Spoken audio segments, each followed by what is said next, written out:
Vegan মানে এমন জীবনধারা যেখানে বা কোনো জীবজন্তুকে কষ্ট দিয়ে কোনো জিনিস ব্যবহার করা হয় না। নমস্কার বন্ধুরা, আমার হেসেলে তোমাদের অনেক স্বাগত। তোমরা জানো পুঁই শাক আমাদের শরীরের পক্ষে কতটা পুষ্টিকর। আর আমি যেহেতু ভিগান, তাই আমরা বেশিরভাগ প্লান্ট বেসড জিনিসই আমরা ইউজ করি। আগে আমি তোমাদের বুঝিয়ে বলবো, এখন চলো রেসিপিটা দেখে নিই। পুঁই শাকটা দেখছো আমি কিভাবে কেটেছি, ভালো করে ধুয়ে তারপরে আলুটাকে ডুমো করে কেটে ওটা আগে ভেজে নিয়েছি। লাল করে আলু ভাজার পর ডাঁটাটাও দিয়েছি, ডাঁটাটাকেও বেশ ভালো করে ভেজে রেডি করে নিয়েছি।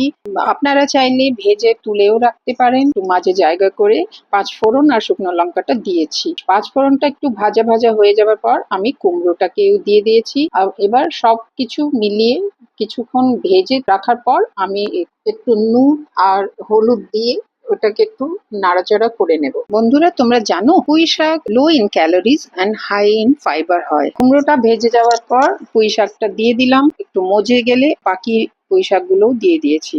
সবজিগুলো কষিয়ে নিয়ে তারপরে ওর মধ্যে একটু চিনি আর আমচুর পাউডারটা দিয়ে দিলাম। আমাদের পুঁই শাক হয়ে এসেছে। এটা তোমরা ভাত, রুটি তার সঙ্গে খেতে পারো।